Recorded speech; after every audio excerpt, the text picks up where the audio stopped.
Mr. Secretary, thank you for being here. During your confirmation hearing, you stated preventing crisis is a lot cheaper and a lot better than dealing with the crisis after the fact, which I agree wholeheartedly. In 21, the State Department's budget was roughly $41 billion. Today, of 2025, the budget has almost doubled to $81.67 billion. Is our world safer over the last 4 years than it was when Trump was first in office? Is it safer today than it was? No. Before Trump came back, the last 4 years underneath Biden's administration, the State Department almost doubled in their appropriated funds. Well, I think over those 4 years, did we become a safer nation? Did the world become safer? No, I don't think I think the last 4 years have become more destabilizing. Right. Assign blame where one may want to, but the world is less stable. We have an all-out conflict that at any given moment threatens to spiral into a broader one in the Middle East. We have the Russia-Ukraine war that started in 2022 and has continued to this present day. We've shown China is becoming increasingly aggressive in the Indo-Pacific, particularly in the South China Sea, against both the Philippines, Taiwan, and other claimants in the region. So, yeah, I mean, and by the way, we experienced a mass migration crisis, not just here in the Western Hemisphere, but also because of what's happened in Africa and the Middle East and Europe. So for all those reasons, no, we're not safer. So it's safe to say that we threw money at it and it didn't help. And so now that we're trying to get it back under control, for some reason the Democrats are throwing an absolute, as I would say, a ringtail fit because we're doing better with the money we sent. There's no room to cut. We've doubled their budget in 4 years. And we have wars upon wars and rumors on rumors of wars. We have Haiti that's absolutely a crap show. We have China that has increased their influence all around our borders. Literally, if you start looking at their influence in Canada, in Mexico, and all over Central and South America, it hasn't worked. We have Africa that is complete mess. We have a war going on in Ukraine. I'm sure that, that wouldn't have happened if we actually had strong leadership there. We have a war going on in Israel. And what have we done? We've thrown money at what?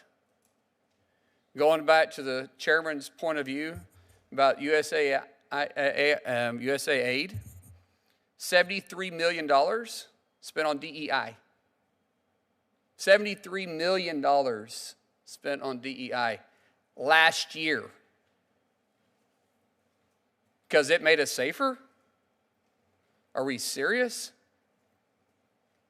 I mean, we have a $37 trillion debt. When are we going to start cutting? At what area are we going to start cutting?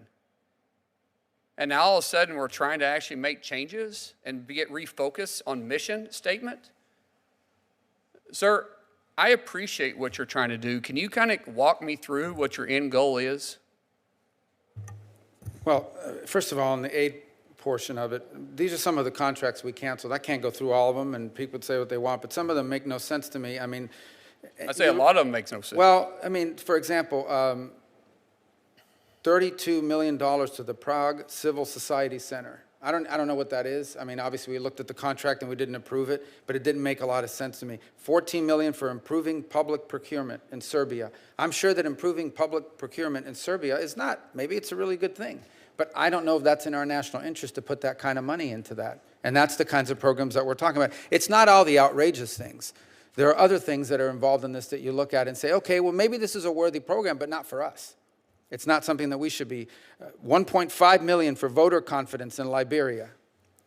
$14 million for social cohesion in Mali. $2.5 million for inclusive democracies in Southern Africa.